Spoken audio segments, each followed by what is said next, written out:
Line grocery store slash delivery. What's your experience been with this sort of service? It's a good question. I started off using ButcherBox in 2021. Okay, dang. No, 2020. I started using them in 2020 when COVID hit, and the stores in New Jersey were just sold out of meat. And I got a subscription to ButcherBox, and I liked it. I liked the convenience of it. I loved loading my freezer up with steaks.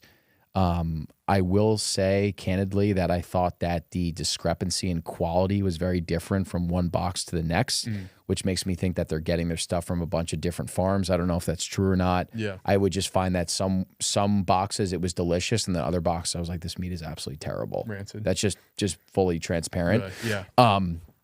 I personally love Perennial Pastures. Yes. In San Diego. They are a local farm in San Diego. Incredible guy, first generation rancher. They have a great D2C shipping business as well. So you can get ground beef, ancestral blends, steaks, tallow, etc. They are local, so sometimes they can be sold out, but a lot of and they also ship beef in bulk, which is great too.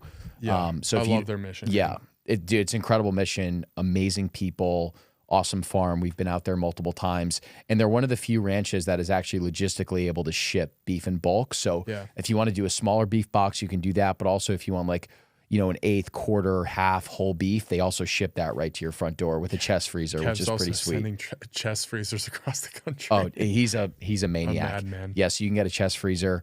White Oak Pastures also has a great service. Will Harris, one of our idols. Yes. They have pretty much every cut on there too. Good Ranchers is kind of like a regenerative version of Butcher's Box, where they're a meat company. They're not a rancher, but what they do is they work with local ranchers, source all the meat, and then sell it off their website. Yep. So they're great. I'm trying to think if I've any Force of Nature. Force of Nature. Force of Nature was one that I used. I also used Force of Nature. They kind of have an aggregator model where they're sourcing from different farms. Also a meat company. Yeah. They're phenomenal, regeneratively raised, grass-fed, grass-finished beef. They also have bison, venison, some sausages, really high-quality stuff. They're actually also in a lot of Whole Foods now, I think. Yes. So love them. And then one for me that I used locally in the Northeast was Walden Local. Yes. They were phenomenal. I don't even know if they're still around anymore, but Walden Local was phenomenal. Trying to think. Also, a marketplace that's out there that can be for like pantry fillers, healthy pantry fillers, just Thrive Market. I like that. Like for basic stuff like honey, bone broth, some salts and spices. Beef sticks too. Yeah, beef sticks. Like just things that you're gonna potentially get. And if you just want to like have that on subscription, I would check out Thrive Market. Dude, the other thing too that you're talking about is like preparation is the name of the game. Oh yeah. So if you can get, it kind of sounds maybe overly methodical, but that's why if you just make a food journal of the stuff you go throughout the week, meals, snacks, how you felt, your energy levels, then you can kind of work backwards and be like, all right, these are the snacks that I like to go through. I'm going to order them off Thrive. I'm going to have them scheduled out for this day.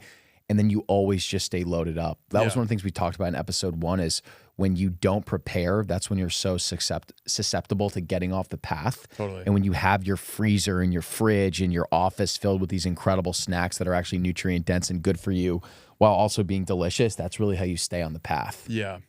Yeah, I feel I have this like interesting take on the preparedness part where I want to give people the feeling of like empowering them to be prepared, but also like not having that guilty pressure where like if you mess up, then you're like immediately off the path, off the path, Yes. Like it's like it should be you should get to the point where at first there's probably a lot of resistance to the change because you're doing the hard things that you've never done. You're trying to redesign how your habits are formed currently, but then at a certain point it should just be like more fun and flowy than it is like rigid and I need to do these things in order to have some success when it comes to being healthy. It's like, well, maybe just like prioritize at the beginning just the things you like to eat that are healthy and start there. Like and give yourself a little bit of bandwidth to grow into being healthier. No, it's a good point.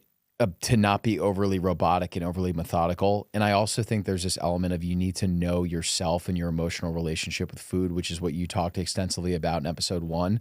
And I think partially in the beginning when you're building out this metabolic machinery and you don't know what to do, you need to be strict and dialed in, which is why like having this stuff ordered and delivered to your door is great. And then also like I think over time, a lot of people trend more towards the 80-20 principle of 80% meals being good, 20% being kind of off the path, and they're great. But I know my emotional relationship with food is like, when I open up the floodgates, it's typically not one meal. It leads into a few days of bad eating. So for me, when I'm dialed in, it's like I kind of just draw that line in the sand. Yep. But again, it comes down to what is your own relationship with some of this stuff? What kind of person are you? What type of an emotional eater are you? That discipline is freedom at the end of the day, too. Discipline is freedom. You do have to have a certain level of discipline. Yes. So Love Thrive Market, Perennial Pastures, White Oak Pastures, Walden Local Meats, Force of Nature. There's so many good options online now. There's this generation, this new wave of ranchers that went from serving the local community to now being able to logistically ship beef online. So shipping beef is great if, you know, you don't want the energy output of going out to find a local farm, or hey, you're like, look, I don't really like ground beef. I don't need to buy a cow in full, but I like steaks and I can just have a steak box delivered. So like you can have some of these subscriptions set up where, you know, you go through a box of meat a week. Maybe it's like 6 ribeyes, 4 strips, 5 pounds of ground beef for a week. You can just have that auto delivered to your door at your cadence. It's like very customizable and clean. Yeah. So definitely. I think that's the benefit of D2C, is just convenience and customization to like the type of meat consumption that you have. Definitely. And, you know, I think that these business models are very hard to operate. So I feel very good spending my money with supporting these guys who are trying to make this, they're trying to replace the convenience factor of grocery store shopping with, you know, cutting out the middleman and being able to provide this sustenance directly to your door. Definitely. So I love supporting these guys. 2 other things I want to say. Strong Sisters, who are on our podcast, they have a company called Nourish, and it's a co-op. So you can order eggs and other great, locally sourced, fresh food directly from them. So I would check that out too. They're awesome. And I just believe in their mission as well. And then the other resources. So eatwild.com is one that we talk about all the time. If you're not resonating with any of the brands that we're throwing out there now, just go to eatwild.com and you'll be able to find some D2C farm or some farm that you might be able to deliver from.